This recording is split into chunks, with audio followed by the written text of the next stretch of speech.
제3차 세계대전이 일어날 수 있다는 러시아-우크라이나 국경 일촉즉발의 긴장 속에서 러시아가 충격적인 선언을 합니다. 바로 한국에게 블라디보스토크를 30년 동안 통치할 수 있게 한다는 내용의 선언이죠. 서방 전선에 힘을 모으고 후방에 든든한 동맹인 한국과의 우위를 다지겠다는 뜻인데요. 전 세계가 러시아의 폭탄 선언에 충격을 받았다고 합니다. 향후 블라디보스토크를 포함한 연해주 일대에 태극기가 헐렁일 것이라고 하는데요.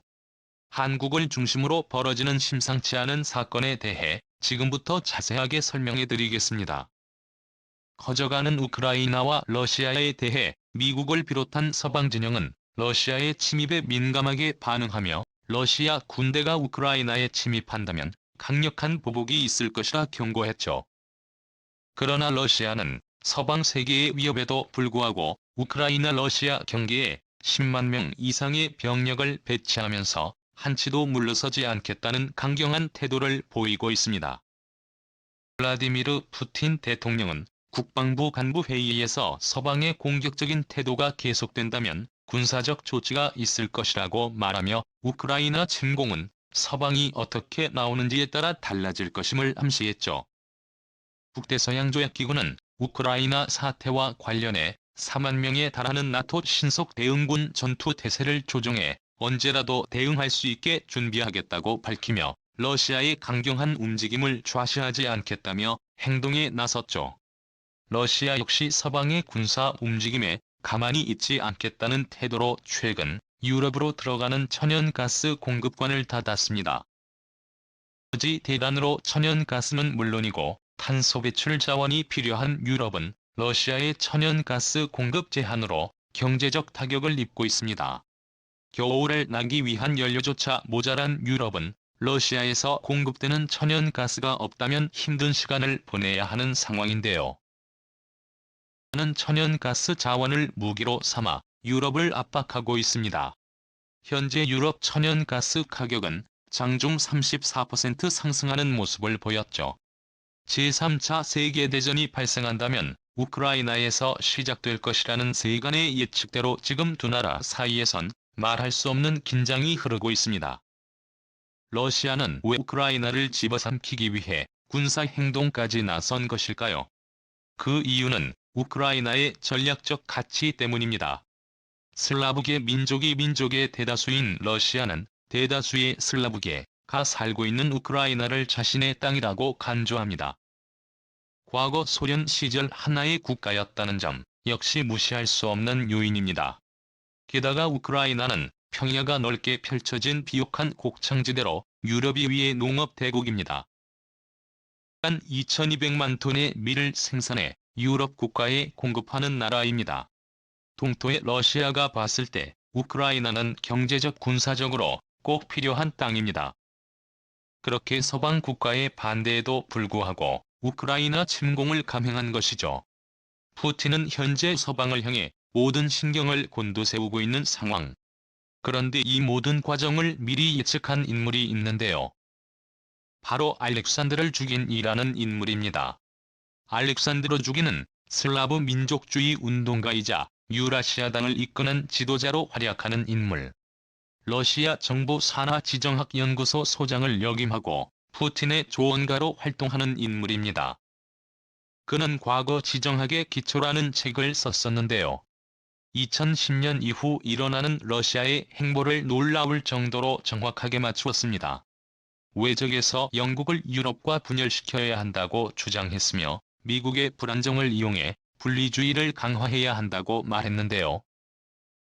실제로 러시아는 2016년 러시아의 코드를 동원해 미국 선거를 방해하는 등 책에서도 언급한 내용들을 실천에 옮기는 행보를 보였습니다. 영국도 유로존에서 탈출하는 모습을 보였죠. 또한 투기는 우크라이나를 반드시 합쳐야 한다고 주장했는데요. 실제로 그의 주장대로 러시아는 우크라이나 근처에 군대를 집결해 다시 소련 시절로 돌아가려고 하고 있습니다. 두 번의 예측대로 흘러가는 것을 본 많은 전문가들은 그의 책을 연구하기 시작했죠. 동북아시아에 대해 그것은 내용 역시 놀랍도록 현실과 비슷한데요. 그는 책에서 중국의 위험성을 경고하며 최대한 분열을 조장할 것을 주문했죠. 또한 중국이 남중국 해적에 관심을 가지도록 만들어 러시아의 행동에 개입하지 못하도록 시선을 끌어야 한다고 주장했습니다. 그리고 그는 한국을 언급하며 러시아는 한국과 손을 잡아야 한다고 주장. 러시아의 땅을 한국에게 주는 한이 있더라도 한국을 같은 편으로 만들어 후방에 든든한 친구를 확보해야 한다고 강조했죠. 실제로 블라디미르 푸틴 대통령은 한국과 동맹관계를 유지하며 경제적 군사적 협력을 강화하는 태도를 보이며 한국에게 많은 것을 제안했습니다. 쿠릴 열도 개발에 있어서도 한국에게 파격적인 제안을 하기도 했는데요. 푸틴에게 조언을 하는 두 개인의 영향력이 없다고 볼 수 없는 모습이죠. 그런데 최근 러시아에서 심상치 않은 움직임이 포착되었다고 합니다. 두 개인의 조언을 들은 푸틴 대통령이 한국을 완전한 파트너 국가로 끌어들이기 위해 연해주에 위치한 블라디보스토크를 한국에게 30년 동안 빌려주겠다는 계획을 세운 것입니다. 연해주는 오래전부터 한민족이 거주했던 땅으로 거슬러 올라가면 고구려 시대부터 한민족이 터전을 잡고 살았던 곳입니다. 이후 발해가 오랜 기간 연해주를 통치했었고 조선시대에도 많은 한국인들이 연해주로 넘어가 살았다고 합니다. 소비에트의 역사학자 멜리코프의 기록에 따르면 러시아 연구자들은 17세기 무렵까지도 연해주를 조선 땅이라고 인식했으며 수많은 소수민족들이 연해주의 터전을 잡고 살았다는 기록을 확인할 수 있습니다. 러시아 학자들도 소련 시절 연구를 계승해 근대에도 연해주에는 조선이 영향력을 행사하고 있었고 중국 땅이 아닌 조선 땅이라는 기록을 남겼습니다. 러시아인들도 한국 땅이라고 알고 있을 만큼 사실 연해주는 잊혀진 한국의 영토라고 할 수 있는 셈이죠. 일제강점기 시절 일제의 탄압을 피하거나 독립운동을 위해 연해주로 넘어간 한민족들은 그곳에 자리를 잡아 터전을 일구었는데요. 그 탓에 연해주의 인구 구성을 살펴보면 한국인의 후손들이 대다수입니다. 블라디보스토크는 연해주의 중심 도시로 러시아에게도 중요한 장소인데요.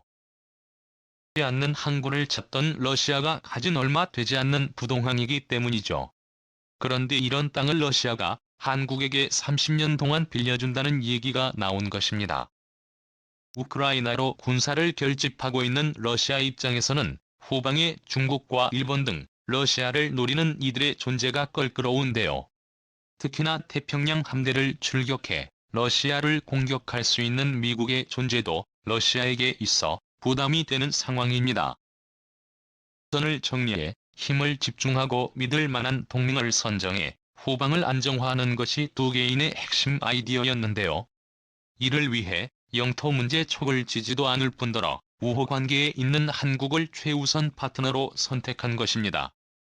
블라디보스토크를 한국이 운영하게 되면 한국과 동맹을 맺고 있는 미국도 함부로 한국을 무시한 채로 아로 침략을 할 수 없고 최근 동북아시아 군사기술 선진국으로 거듭난 한국을 무시하기에는 중국과 일본 역시 리스크를 져야 하는 부담이 있습니다. 국민 구성 역시 한국의 후예들이 많은 블라디보스토크 특성상 한국에 블라디보스토크를 운영하는 것은 무리가 없죠. 올해 초 러시아가 7년 만에 국방협력협정을 체결하면서 한국과 군사협력을 강화한 것은 이러한 지정학적 구성을 염두에 둔 행보라 해석할 수 있습니다.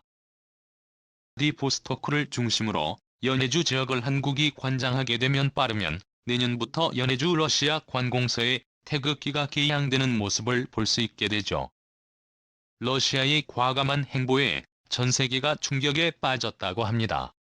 작년 한국과 러시아 수교 30주년을 맞이해 한국의 날 행사가 블라디보스토크에서 열렸는데요.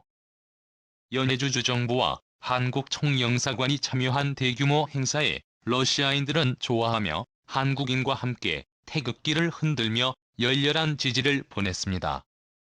이제는 한국의 날만 아니라 30년 동안 블라디보스토크에서 태극기를 볼 수 있게 되었는데요.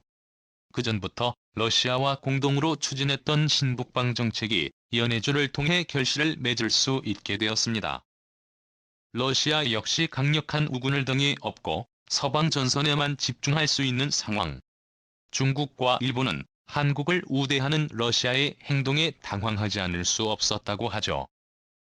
특히 서해 바다에 항모를 보내며 한국에게 무력 시위를 했던 중국은 러시아와 한국의 긴밀한 협조에 엄청난 충격을 받았다고 합니다. 한국과 러시아에 대한 외교적 전략을 다시 재검토해야 한다며 국방위원들을 소집 새로운 외교 전략을 구상하고 있다고 하죠. 안전하게 연해주 영토를 기반으로 북극 영토까지 바라볼 수 있게 되었는데요. 최근 한국은 블라디보스토크 인근 보디아 볼스키의 항만 투자를 감행 북극 항로에 한국 배들이 진입할 수 있는 첫 발을 내딛게 되었습니다. 여러모로 한국은 엄청난 이득을 얻게 된 셈이죠. 한국과 러시아의 우호 관계가 앞으로도 계속 지속되길 바라며 블라디보스토크와 연해주가 한국의 품으로 들어온 것을 진심으로 환영합니다. 시청해주셔서 감사합니다.